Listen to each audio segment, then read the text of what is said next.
दोनों नेत्रों को बंद करके मन को धारणा स्थल पर लगाकर परमात्मा के अनंत स्वरूप का मन में भाव रखते हुए परमात्मा की ही सर्वत्र विजय हो, उसी में हमारा कल्याण है, इस भाव को रखते हुए ओम का उच्चारण करेंगे। श्वास भरें।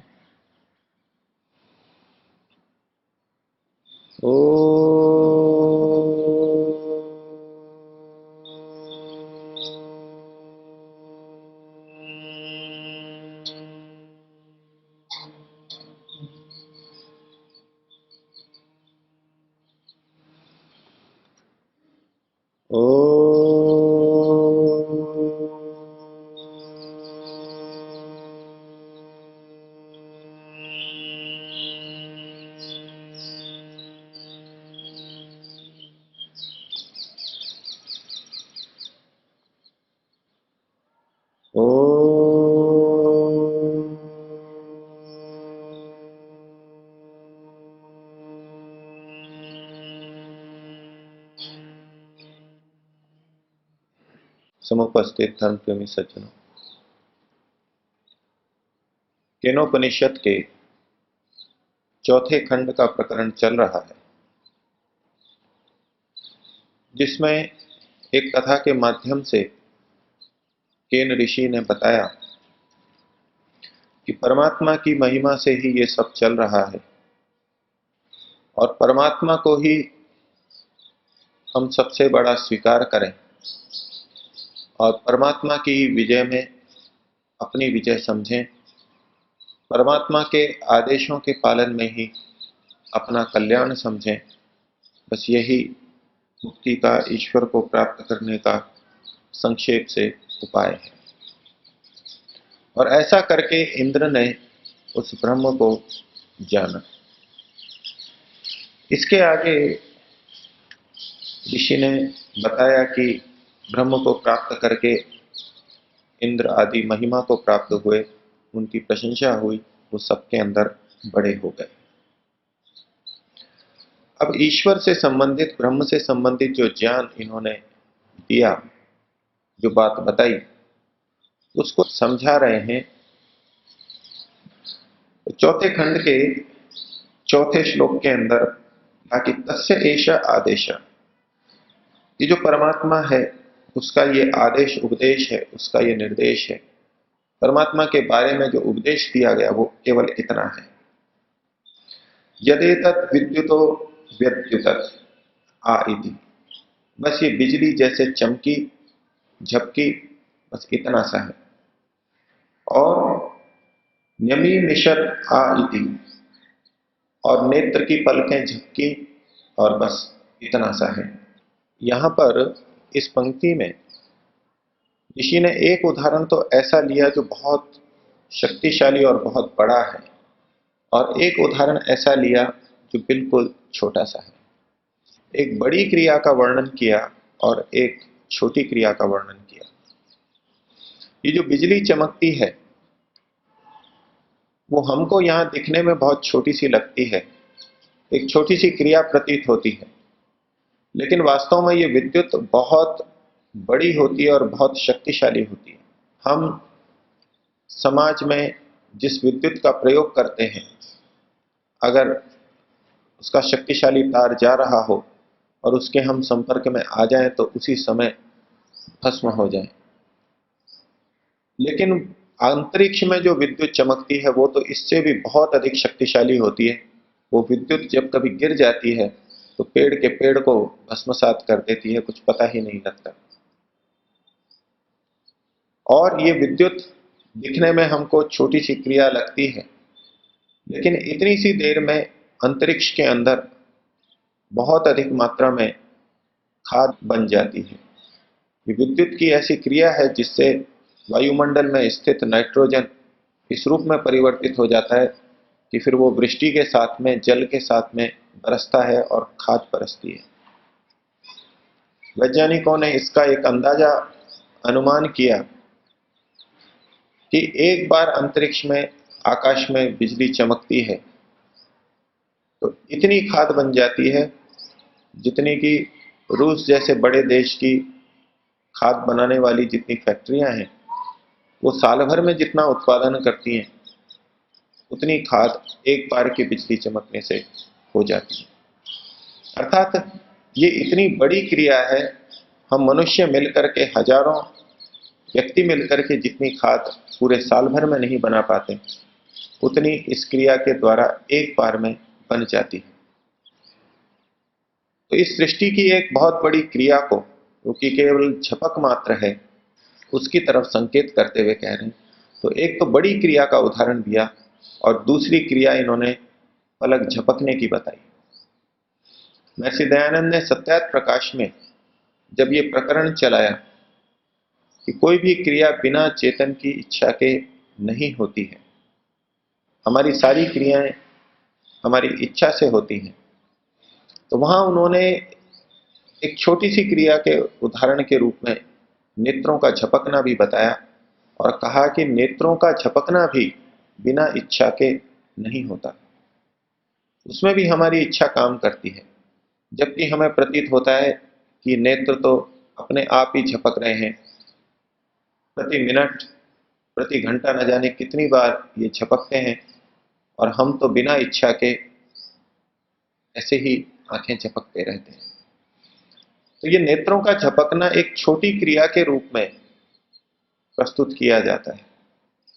तो ईश्वर के लिए कहा जा रहा है कि वो एक तरफ बिजली जैसे चमकने की क्रिया का भी आधार है, उसी के द्वारा ये हो रही है, और ये नेत्रों का झपकना है, इसका आधार भी ईश्वर है। आत्मा तो केवल थोड़ी सी इच्छा करता है और उस इच्छा से पलक झपकती रहती है, लेकिन इस पलक झपकने की व्यवस्था को उसी परमात्मा ने बनाया है। इसलिए यहां कहा गया कि जो पलक झपक रही है वो ईश्वर की शक्ति सामर्थ्य से झपक रही है। तो बड़ी से बड़ी क्रिया और छोटी से छोटी क्रिया वो सब परमात्मा की शक्ति सामर्थ्य से हो रही है। इसको यहां इन्होंने समझाया और इसको कहा कि ये अधिदैवतम है। परमात्मा को समझाने के लिए जब बाह्य देवताओं का आधार लिया जाता है तो उसको अधिदैवतम कहा जाता है, और अपने अंदर के किसी उदाहरण को लेकर के परमात्मा को समझाया जाता है तो उसको अध्यात्म कहते हैं, जैसा कि इन्होंने अगले प्रकरण के अंदर कहा है। तो अधिदैवतम को बताने के बाद में कहा अथ अध्यात्मम, परमात्मा को ही समझाने का प्रयास है, और कहते हैं कि यदेतत् गच्छति इव च मनो, ये जो मन है ये चला सा जाता है, गच्छति इव, चला सा जाता है, हमें प्रतीत होता है जैसे कि ये कभी इधर चला गया, कभी उधर चला गया, कभी बाजार में चला गया, कभी कार्यालय में चला गया, कभी दुकान पे चला गया। ये जो मन इधर उधर जाता हुआ सा दिखता है, यदि तद गच्छति इव च मनो अनेन चैतत उपस्मरति, और इसी के द्वारा हम स्मरण कर पाते हैं, पीछे अनुभव की हुई बातों को याद कर पाते हैं। अभीक्षणम संकल्पः, बार बार हम संकल्प कर पाते हैं। तो मन की जो संकल्प विकल्प की शक्ति है, स्मरण करने की शक्ति है, भविष्य के बारे में सोचने की शक्ति है, भविष्य के लिए संकल्प है, ये सारा का सारा परमात्मा की शक्ति के द्वारा हो रहा है। एक तरफ हम समझते हैं कि ये मन हमारे द्वारा चलाया जा रहा है, अर्थात आत्मा के द्वारा चलाया जा रहा है। आत्मा की प्रेरणा वहां पर है, उतने अंश में ये बिल्कुल ठीक है। हमारी प्रेरणा इच्छा के बिना वो इस तरह के कार्यों को नहीं कर पाता है। लेकिन यहां कहा जा रहा है कि ये मन जितना भी गति करता है, संकल्प विकल्प करता है, ये परमात्मा की शक्ति से करता है। परमात्मा ने मन को इस प्रकार का बना करके प्रस्तुत किया है कि हम मात्र इच्छा करते हैं और वो चलने लगता है। जैसे कि कोई ऐसी कार आ जाए जिसमें केवल इच्छा करने मात्र से वो कार चलने लगे, और वैज्ञानिकों ने इस तरह के प्रयास किए भी हैं और समाचार ऐसे आ रहे हैं कि उसमें उनको सफलता भी मिली है। वहां उसको हैंडल को घुमाना नहीं पड़ता कि कार इधर मुड़े इधर मुड़े, कुछ ने तो आंखों से उसको केंद्रित कर लिया है। जिधर आप आंख घुमाएंगे, जिधर मुड़ना चाहेंगे, उधर ही वो अपने आप मुड़ जाएगी। और मन की इच्छा मात्र से, मन की इच्छा हुई तो मस्तिष्क में कुछ परिवर्तन हुआ, और मस्तिष्क के उन संकेतों को पकड़ करके वो कार अपने आप उसी तरह से चलेगी, गति बढ़ाएगी, कम होगी। इस तरह के प्रयास चल रहे हैं, इस तरह के वायुयान बनाने के प्रयास चल रहे हैं। इच्छा मात्र से ये यंत्र चलेंगे। तो उस स्थिति में भी अगर ऐसे यंत्र आ जाएं, तो एक दृष्टि से हम कह सकते हैं कि इन यंत्रों को हम चला रहे हैं, क्योंकि हम अंदर बैठे हैं, हम चला रहे हैं, हमारे अनुसार वो यंत्र कार चल रहा है। लेकिन इसको मान करके व्यक्ति स्वयं को श्रेय दे कि मेरी इतनी सामर्थ्य है कि मैं इच्छा मात्र से इन यंत्रों को चला लेता हूं, तो उसमें फिर समझदार कहेगा ये तुम्हारी सामर्थ्य नहीं है। ये ठीक है, तुम्हारी इच्छा से ये चल रही है, लेकिन ये तुम्हारी सामर्थ्य नहीं है। तुमने इसको बनाया नहीं है, तुम इसकी व्यवस्था को जानते तक नहीं हो। इसको तो किसी वैज्ञानिक ने बनाया है, ये वैज्ञानिक की सामर्थ्य है। कुछ उसी प्रकार से ऋषि यहां कहना चाह रहे हैं। हम ऐसा समझ लें कि हम ही सब कुछ सोच रहे हैं, अच्छा सोच रहे हैं, ये सब हमारी सामर्थ्य है, और सारा का सारा श्रेय हम अपने को दे लें, तो ऋषि कहना चाहते हैं कि ये परमात्मा की शक्ति सामर्थ्य से चल रहे हैं। और परमात्मा ने इनको इस प्रकार का बना के दिया है कि हमारी इच्छा मात्र से ये चल रहे हैं, यही उसकी कृपा है। और इसको कहा ये अध्यात्म है, अर्थात मन की इन तीव्र गतियों के माध्यम से परमात्मा की शक्ति को समझाने का प्रयास चल रहा है। और इस प्रकार का परमात्मा जो बाहर की गतिविधियों को कर रहा है और आंतरिक गतिविधियों को भी कर रहा है, वो ही हमारा इच्छित प्राप्य, हमारे द्वारा चाहा गया होना चाहिए, ये उनकी प्रेरणा है, जिसको उन्होंने अगले वाक्य के अंदर कहा है।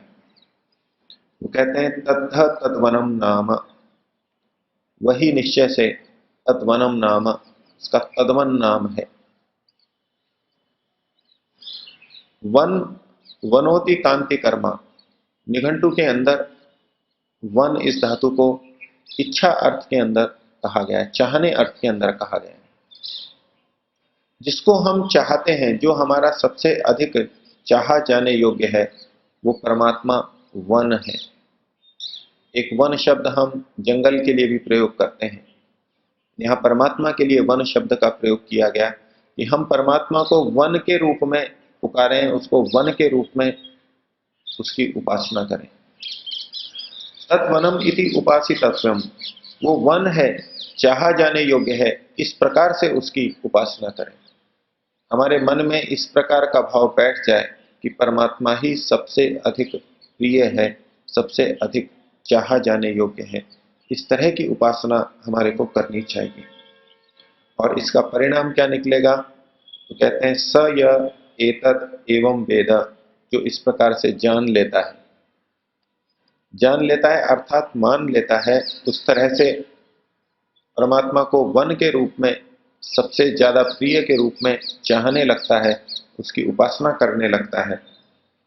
उसके साथ क्या होता है? तो स य एतत् एवं वेद अभिह ऐनम सर्वाणि भूतानि संवांछन्ति। उस व्यक्ति को सभी भूत अर्थात सभी प्राणी चाहने लग जाते हैं। जो परमात्मा को सबसे प्रिय समझ करके उसकी उपासना करने लगता है, तो उसको भी सभी प्राणी, सभी अन्य मनुष्य प्राणी चाहने लग जाते हैं। जिस प्रकार से हम परमात्मा को चाहते हैं, परमात्मा के गुणों के उत्कर्ष के कारण, उसकी कल्याणकारिता के कारण, उसके हितैषी होने के कारण उसे हम चाह रहे हैं, उसी में हम अपना हित समझ रहे हैं, उसकी बात मानने में ही अपना हित समझ रहे हैं। तो जो साधक परमात्मा को इस रूप में देखेगा, इस रूप में उसकी उपासना करेगा, तो उसमें जब विभिन्न गुण आएंगे, गुणों का उत्कर्ष होगा, तो अन्य प्राणी भी उसको अपने लिए कल्याणकारी हितकर मानेंगे और इस प्रकार उस व्यक्ति से भी और अधिक प्रेम करने लगेंगे, सभी उस व्यक्ति को चाहेंगे। तो परमात्मा की उपासना का एक फल इस रूप में संकेतित किया जा रहा है कि उस व्यक्ति को अधिक से अधिक लोग चाहने लगेंगे। एक सामान्य भौतिक चाहना होती है कि हम जिसकी आवश्यकताओं की पूर्ति करते हैं वो हमको चाहने लगता है। स्थूल रूप से परिवार के अंदर बच्चे माता पिता को चाहने लगते हैं अथवा माता पिता बच्चों को चाहने लगते हैं। समाज में भी इसी प्रकार होता है। जो भी दूसरों की आवश्यकता पूर्ति करता है, दूसरों का हित करता है, लोग उसको चाहने लगते हैं। यदि हमारा राजा, हमारा शासक अच्छी तरह राज्य करे तो हम उसको चाहने लगते हैं। पूरी जनता, करोड़ों लोग उसको चाहने लगते हैं कि यही हमारा राजा रहे। जिसको हम चाहेंगे उचित ढंग से, वो वही होगा जो ईश्वर के गुणों को अपने में धारण करेगा, ईश्वर के गुणों के अनुरूप अपने को बना करके दूसरों का कल्याण करेगा, तो सब उसको भी चाहने लगेंगे। और यदि हमारी उपासना का फल ये निकल करके आए कि लोग हमारे को न चाहें, हमारे से द्वेष करने लगे, इसका मतलब है कि हमारी उपासना के अंदर कहीं दोष, खोट विद्यमान है, या हमारी उपासना अभी ठीक तरह से नहीं चल रही है। यहाँ ये भी ध्यातव्य है कि दुष्ट व्यक्ति, अधार्मिक व्यक्ति कभी धार्मिक व्यक्ति को नहीं चाहेगा। यह उनकी बात नहीं है। एक श्रेष्ठ महापुरुष यदि समाज का कल्याण कर रहा है, तो जो स्वार्थी व्यक्ति हैं, अधार्मिक व्यक्ति हैं, जिनके स्वार्थ पर चोट पहुंचती है, वो उस महापुरुष को कभी नहीं चाहेंगे। वो उसको मारना चाहते हैं, उसका अहित करना चाहते हैं, उसकी हानि करते हैं। यहां उनको इस प्रसंग में हमें नहीं देखना होगा, ये उनका लिए तात्पर्य नहीं है। जो धार्मिक हैं, सज्जन हैं, वे सब व्यक्ति, सामान्यतः सभी व्यक्ति उस महापुरुष को, उस योगी को चाहेंगे जो इस प्रकार से परमात्मा से प्रेरणा लेकर के, कि जिस प्रकार परमात्मा ने हम सबका कल्याण किया, परमात्मा हमारा कल्याण कर रहा है, उसी प्रकार मुझे भी सबका कल्याण करना चाहिए, इस भावना के साथ में कर्म करने में प्रवृत्त होता है। निष्काम भाव से जिस प्रकार परमात्मा सब जीवों का कल्याण कर रहा है, उसी प्रकार निष्काम भाव से जनता का कल्याण करे तो सभी उसको चाहने लगेंगे। ये ऋषि का उपदेश है। इस तरह का हमारे जीवन के अंदर आना चाहिए, ऐसी ऋषि की कामना है। प्रभु से प्रार्थना करेंगे जिस प्रकार से ईश्वर सबका प्रिय है, सबका कल्याण करता है, उसी प्रकार से मैं उपासक भी अधिक से अधिक लोगों का कल्याण कर सकूं, अधिक से अधिक लोगों का प्रिय बन सकूं। 3 बार ओम का उच्चारण।